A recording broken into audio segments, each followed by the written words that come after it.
Cudayî ya make ziman û zimanê dayîkê.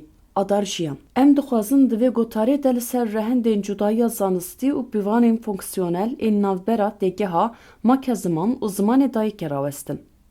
Têgeha make ziman û zimanê dayîkê herçendî ku di zimannasiyê de pir caran bi heman awayî tê bikaranîn jî, bi rastî jî ji hêlawatî û erkê xwe ve cudayiyên girîng di xwe de dihewînin.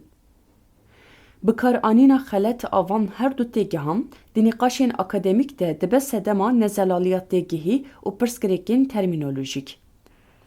Herçendî zimanê makê ji perspektîfek dîrokî û avayîsaziyê ve behsa çavkaniya malbata zimên, zarava û zimanên herêmî dike jî zimanê dayîkê wekî meka zimanê ku mirov pêşî bikar tîne da ku cîhanê û derdora xwe ya nêzik fêm bike tê pênasekirin.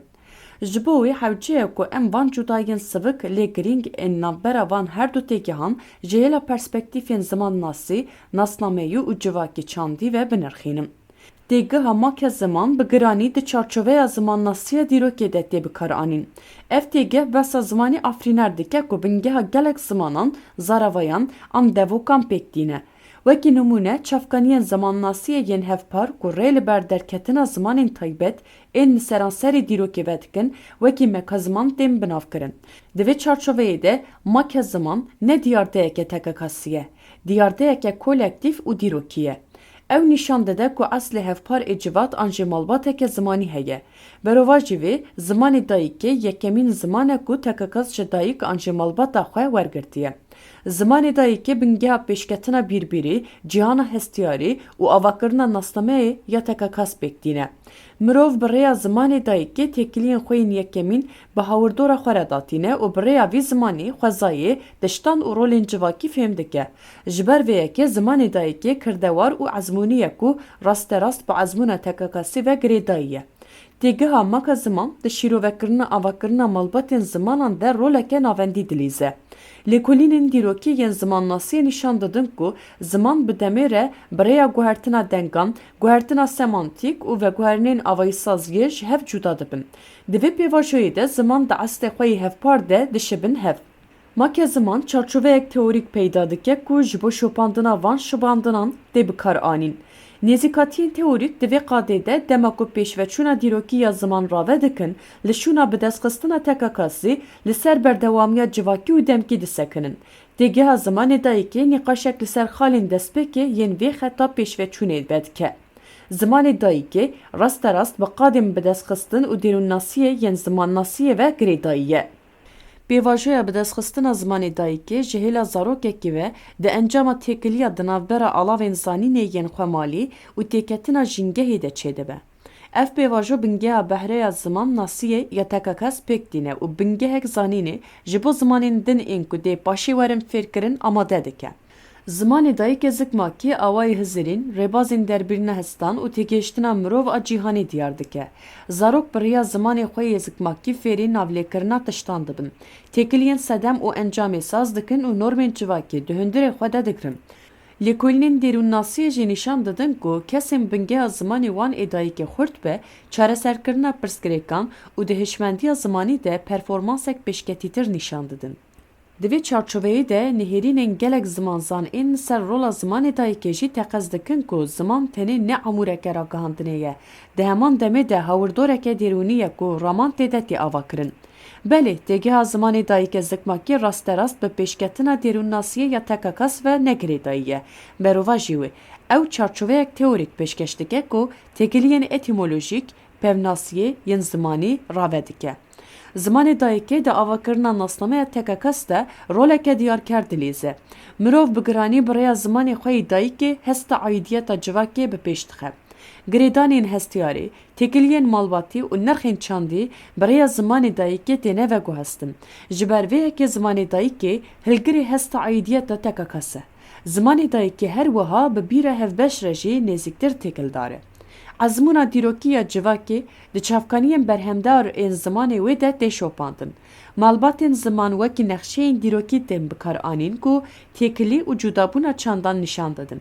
Di vî warî de zimanê dayîkê nûnertiya asta makro gir a dondariya çandî ye. Belê nûnertiya asta mikro hûr navbêkarê têkiliya tekekas a bi çandê re ye. تێگەها زمانê dayîkê di polîtîkayên perwerdeyiyê de xwedî rolekê giring e.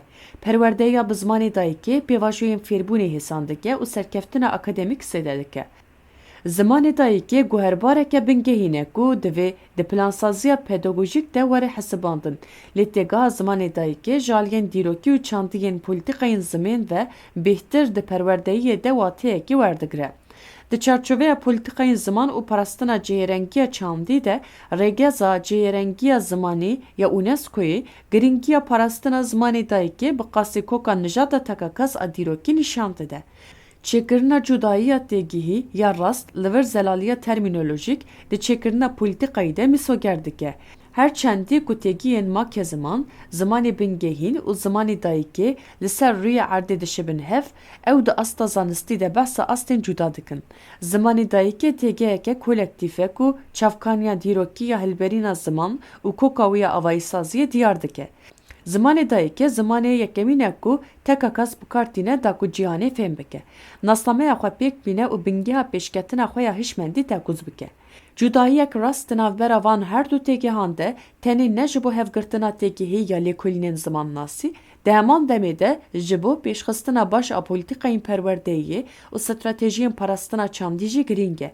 Bikaranîna van têgehan bi awayeke guncaw dihêle ku têgihêştinek rasttir a diyardeya ziman hem de asta tekakasî de hem jî asta dîrokî de çêbibe.